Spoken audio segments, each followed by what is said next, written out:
Oke, Mbak Karisti benar.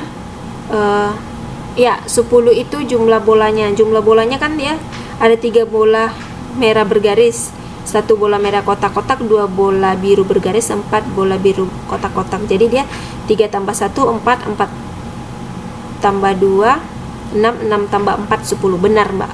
Benar Mbak Karisti, 10 itu jumlah bolanya.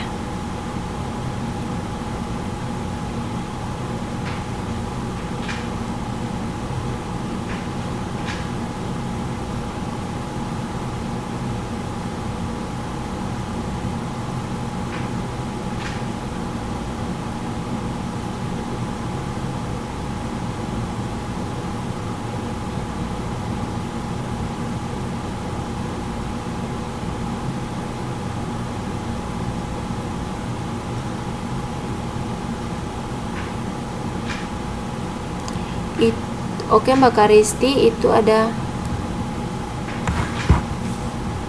Mbak Karisti PGB dan PKB 46/10. Itu yang PGB dan PKB 6/10 atau 4/10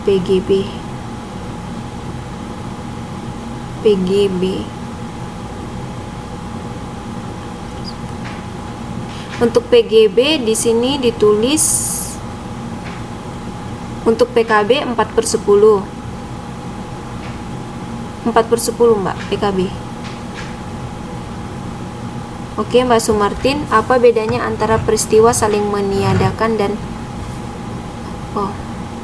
apa bedanya, sebentar, apa bedanya antara peristiwa saling meniadakan dan peristiwa independen? Oke, untuk peristiwa yang apa bedanya peristiwa yang meniadakan dengan peristiwa independen? Oke, peristiwa independen itu adalah peristiwa dia mandiri gitu loh Mbak. Dia nggak terpengaruh dengan peristiwa yang lain. Dia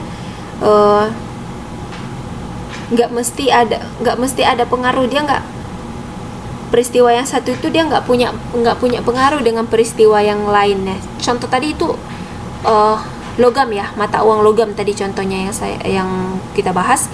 Nah, untuk munculnya gambar, kemungkinan munculnya gambar kalau mata uang dilempar ke atas itu kan ada 2 nih, gambar dan angka. Nah, kemungkinan munculnya gambar itu kan dia kan nggak punya hubungan dengan munculnya angka. Nah, jadi dia untuk yang independen dia nggak punya pengaruh satu sama yang lain. Dia nggak punya pengaruh gitu, tidak bergantung pada peristiwa lainnya. Kalau untuk munculnya angka ya angka gitu, kalau untuk munculnya gambar ya gambar gitu. Begitu Mbak kalau untuk yang independen begitu ya. Tapi kalau untuk dia yang apa tadi tuh, peristiwa yang saling meniadakan atau tidak saling meniadakan Mbak Sumartin? Yang saling meniadakan ya, yang untuk dia saling yang peristiwa yang saling meniadakan itu dia adalah 2 peristiwa dia tidak bisa terjadi sama-sama, dia beda, nggak sama gitu, beda dia satu peristiwa dia beda dengan peristiwa yang lainnya gitu. Itu dia itu pada bagian nomor 1 kita bisa lihat ada diagram yang dibuat dia berbeda. Kenapa karena dia nggak ada hubungan sama sekali gitu, dan juga peristiwa tersebut dia nggak bisa terjadi secara bersamaan gitu. Untuk peristiwa A dia beda, kejadiannya itu beda dengan terjadinya peristiwa B begitu. Nah, kalau yang independen tadi dia mandiri nih, dia nggak punya hubungan. Peristiwa 1 dia nggak punya hubungan dengan peristiwa yang kedua. Peristiwa A dia nggak punya hubungan dengan peristiwa B gitu. Untuk munculnya gambar itu nggak punya hubungan dengan munculnya angka begitu. Sampai di situ Mbak Sumartin bagaimana?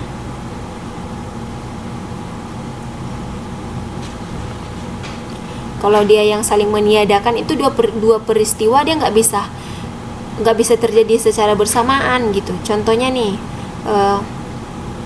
gambar sama angka bisa dari satu mata uang logam.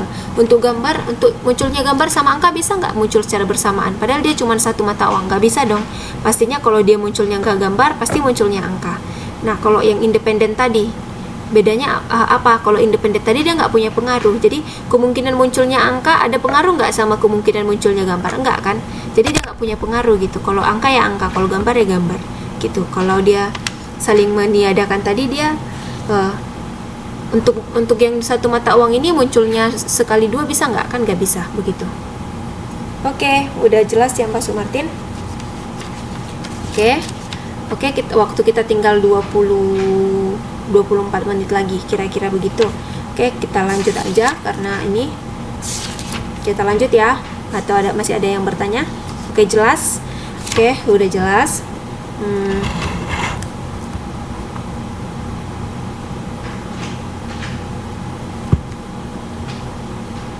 Oke, kita masuk ke teori bias.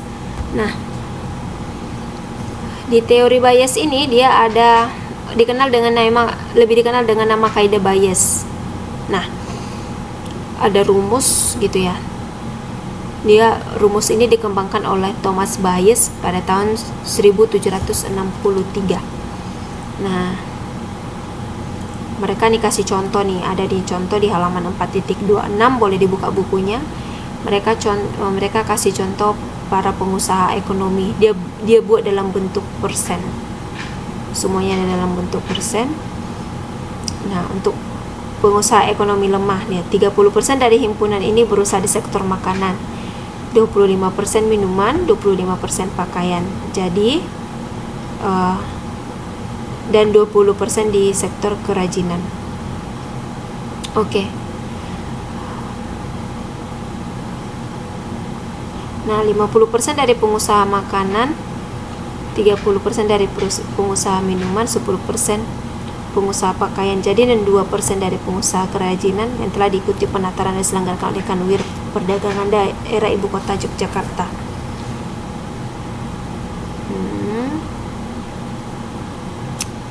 Nah, di sini dia buat persen dari setiap para pengusaha. Nah, mereka buat simbol-simbol juga ya, A1, A2, A3, A4. Oke, kita coba baca. Di situ ada dia, apabila A adalah anggota himpunan pengusaha ekonomi lemah yang telah mengikuti penataran, dan A1, A2, A3, dan A4 masing-masing merupakan peristiwa anggota yang terpilih adalah pengusaha makanan, minuman, pakaian jadi, dan kerajinan, maka A1, A2, A3, A4 merupakan sekatan dari ruang sampel yang terjadi dari pasaran teratur objek X, Y, di mana X merupakan identifikasi jenis usaha, sedangkan Y merupakan identifikasi sudah atau belum mengikuti penataran. Oke, jadi di sini dia setelah dia buat persenan dari setiap para pengusaha, dan tadi itu ada 30% dari sektor makanan, 25% dari minuman, 25% dari pakaian jadi, dan 20% dari sektor kerajinan. Nah, dia rumuskan, dia ada A, A1, A2, A3, A4 sampai AN. Nah, dia buat itu ada rumus PA sama dengan PA1 kali PA per A1 ditambah PA2 kali PA per A2 tambah PA3, nah dan seterusnya sampai PA4 kali PA per A4. Nah, di situ PA1 dia dapat 0,30. Nah, 0,30 ini dari sektor makanan per A per A1 0,50. Nah, 0,50 ini dari 50% pengusaha makanan. Jadi A2 dia ambil dari sektor makanan, 25% minuman. Ini yang minuman ya, kali A per A2, dia itu adalah 0,30 diambil dari pengusaha minuman yang di bawah. Nah, yang ketiga 0,25 itu diambil dari sektor pakaian. Nah, kenapa 0,10 dia itu dari pengusaha pakaian jadi yang kedua. Oke, yang terakhir yang terakhir dia ada 20%, dia dari sektor pertanian. Nah, kenapa di 0,02? 0,02 itu diambil dari pengusaha pengusaha kerajinan yang di bawah penataran, dia ada 0,02 yang 2%. Oke, mungkin masih bingung, saya jelaskan lagi ya. Jadi di situ dia dikelompokkan. Tadi kan ada dia pengelompokan pengusaha. Dia ada pengusaha ekonomi lemah, di mana dia yang 30% dari berusaha di sektor makanan, 30% dia di sektor makanan, 25% di minuman, 25% di pakaian jadi, dan 20% di sektor kerajinan. Nah, untuk itu tadi dia dibagi lagi, dia 50% dia dari sektor pengusaha makanan, 30% minuman, 10% pakaian jadi, dan 2% pengusaha. Oke, kalau kita lihat dia sama-sama punya 4 bagian ya. 30% dia dari sektor makanan, pasangannya itu dia 50% pengusaha makanan. Itu saya coba buat pasangan masing-masing ya. Yang 30% dia di sektor makanan, dia pasangannya itu ada di 50% sektor pengusaha makanan. Nah, karena dia sama-sama makanan. Nah, yang kedua 25% minuman. Oke, 20% minuman. Nah, itu dia pasangannya ke 30% pengusaha minuman yang di bawah. Oke. Nah, kemudian dia 25% pakaian jadi, dia pasangannya itu dia ke 10% pengusaha pakaian jadi. Nah, yang terakhir dia 20% sektor kerajinan, pasangannya itu dia 2% dari pengusaha kerajinan gitu. Untuk pemasang-masangannya semuanya udah ketemu pasangannya dari yang saya dikte. Jadi biar kita bisa ngikutin rumus PA ini, PA1 PA per A1 yang itu tambah PA2 PA per A2 yang itu, biar kita bisa masukkan nilainya, biar kita tahu ini nilainya dari mana gitu, biar kita bisa tahu gitu.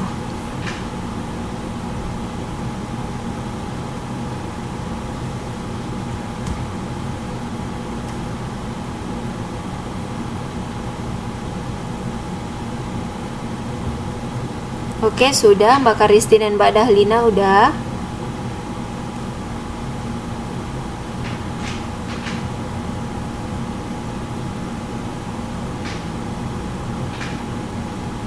Yang lain bagaimana? Biar kita bisa langsung pasangkan ke rumus PA dan PA1 kali PA per A1 yang itu.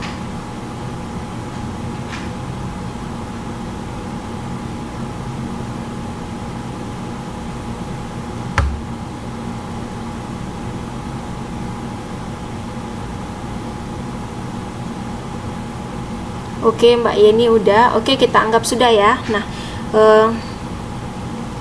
untuk PA, coba kita lihat lagi rumus yang di halaman 426 yang PA1 kali PA per A1, PA2, PA per A2, PA3 dan seterusnya sampai PA4. Nah, itu coba kita lihat dia 0,3. 0,3 itu tadi kan dia ada di sektor makanan. Nah, sektor makanan dikali itu ada 0,50. 0,50 itu dari mana? 50% dari pengusaha makanan. Nah, pasangan dari sektor makanan itu pengusaha makanan. 30% sektor makanan itu dari 50% pengusaha makanan. Oke. Ditambah itu ada 0,25 dan 0,30. 0,25 dari mana? 0,25 itu diambil dari 25% minuman. Nah, 0,30 itu dari mana? Nah, 0,30 itu diambil dari 30% pengusaha minuman. Jadi, tadi makanan sama pengusaha makanan, nah, minuman sama pengusaha minuman. Oke, itu dia A1 dan A2. Nah, A3 0,25 dan 0,10. 0,25 adalah 25% pakaian jadi. Nah, 0,10 dari mana? Diambil dari 10% pengusaha pakaian jadi. Oke. Nah, yang terakhir dia ada 0,20 dan 0,02. Nah, itu dari mana? 0,20 itu diambil dari 20% sektor kerajinan. Nah, 0,02 itu diambil dari 2% dari pengusaha kerajinan. Jadi, satu sama lain itu punya kecocokan masing-masing begitu. Oke? Sampai di PA ini ada nggak yang mau ditanya gitu? Coba dulu lihat lagi pengecocokannya udah bisa atau belum.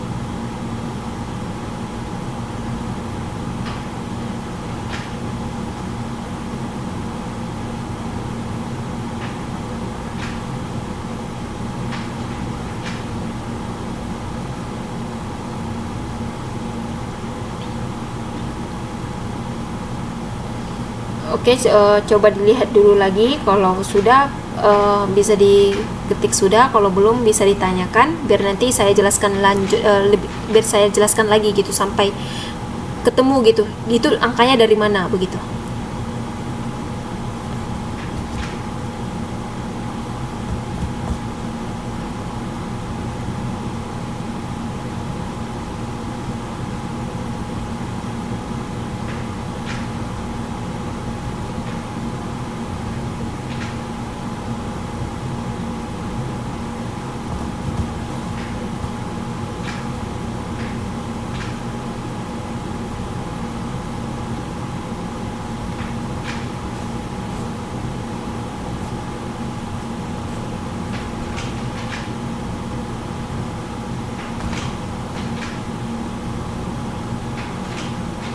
Bagaimana Mbak dan Mas kalian?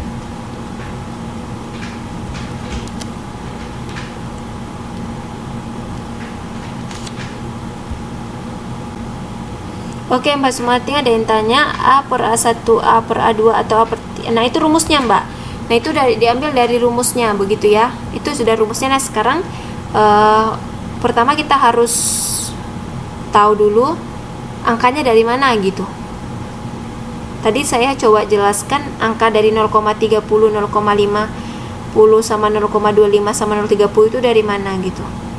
Itu kalau untuk yang PA1, PA per A1, PA2, PA per A2 itu rumus sih teori bias. Begitu Mbak Sumartin, bagaimana Mbak?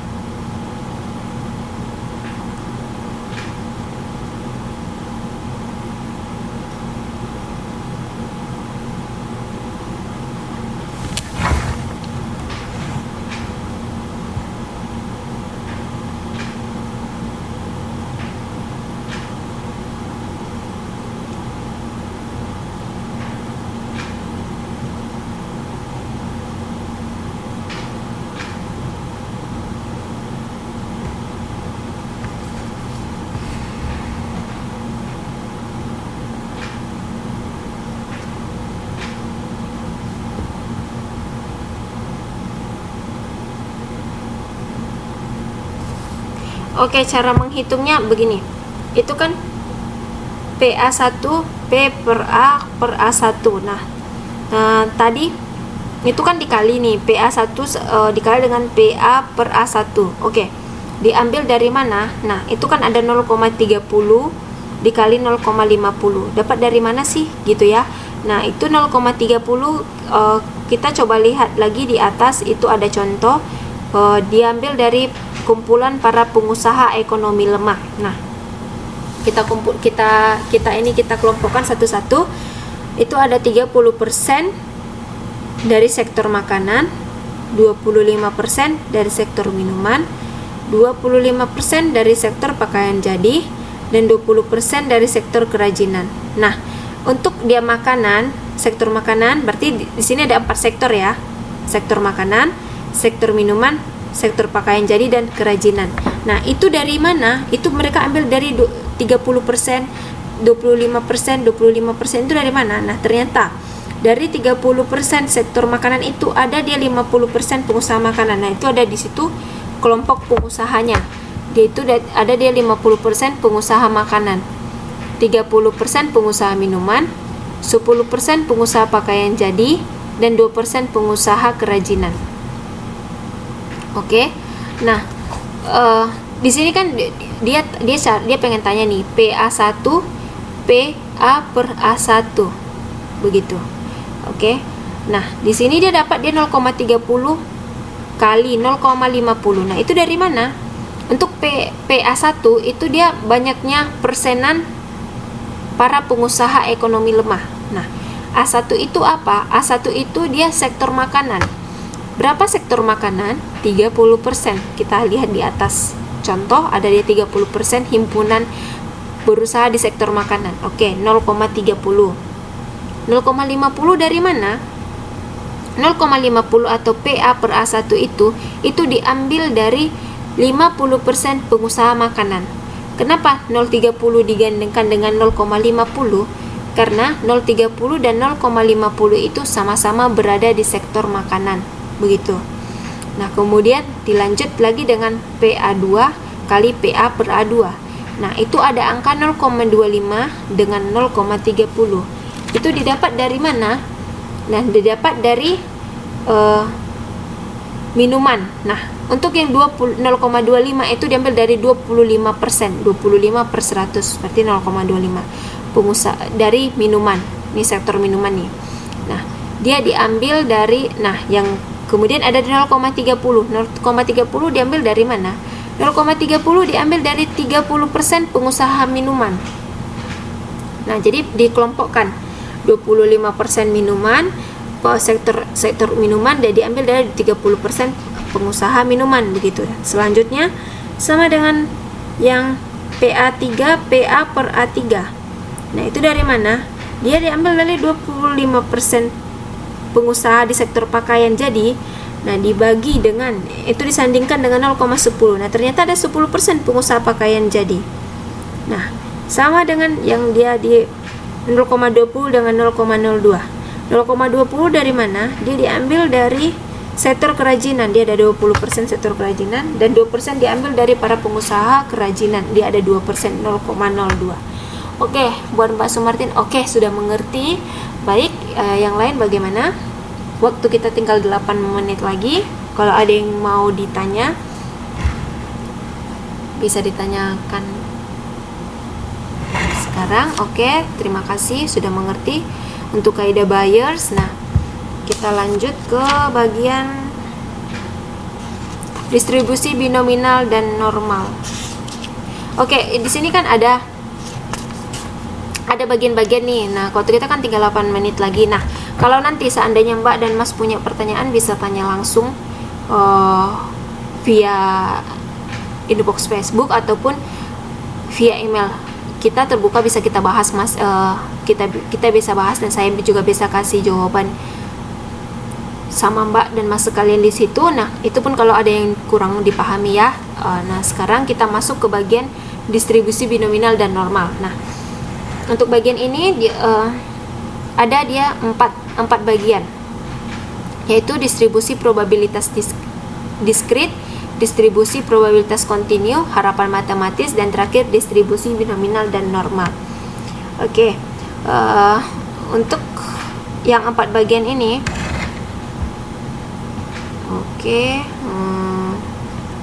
sebelum masuk ke sini, sepertinya saya bisa saya coba dulu nih, menjelaskan satu-satu. Oke, untuk distribusi probabilitas diskrit. Nah, di sini coba buka halaman 4.36.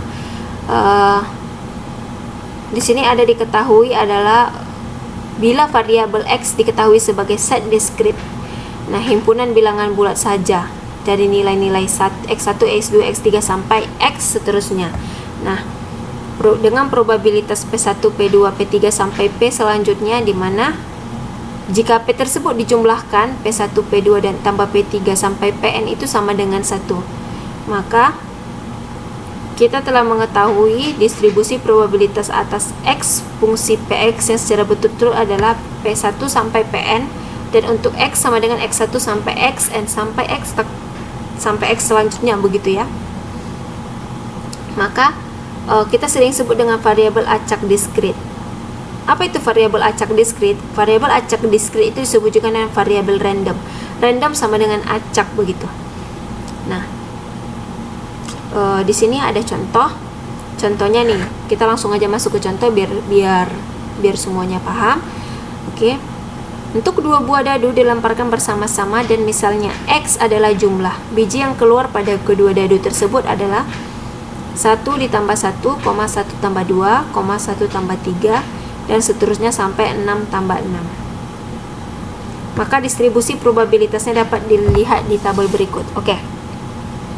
Tadi kan kita sudah bahas ya sebelumnya kalau untuk mempersingkat probabilitas itu bisa dibuat X pangkat N gitu ya. Nah, di sini kan yang diketahui soalnya kan dadu nih. Dadu itu kan ada 6 mata. Nah, dia minta ada 2 buah dadu. Berarti 2, 6 mata. Berarti 6 pangkat 2. 6 pangkat 2 sama dengan 36. Coba lihat di tabel. Di situ kan ada 1/36. Nah, 36 itu diambil dari 6 kali 6 gitu. Oke, sampai di sini paham? Halaman 4.37. Coba buka halaman 4.37. Tabelnya soalnya di halaman 4.36. Oke, sama-sama ya. 36 didapat dari, saya ulangi, 36 didapat dari, kan itu dadu. Dadu kan ada 6 matanya. Nah, di soal dia minta 2 buah dadu. Misal 2 buah dadu dilemparkan bersama-sama, berarti 6 pangkat N, 6 pangkat 2, karena dia minta 2 dadu. Berarti 6 kali 6 sama dengan 36. Nah, di sini makanya di PX dia ada per 36 gitu. 36-nya didapat dari situ. Oke. Sampai di situ paham ya? Nah, untuk PX dia itu per 36. Nah, untuk X-nya 2, 3, 4, 5, 6, 7, 8, 9, 10, 11, 12. Nah, kenapa dia sampai 12? Karena dia ada 2 dadu. Satu dadu ada berapa mata? Ada berapa kemungkinan? Ada 6. Nah, dia 2 dadu, makanya dia 6 kali 2 ada 12. Nah, itu untuk X. Kenapa? Maka dari itu dia X-nya ada sampai 12. Nah, kita masuk ke PX. PX 1/36 sampai dia cuma sampai 6, 1, 2, 3, 4, 5, 6, 5, 4, 3, 2, 1. Oke.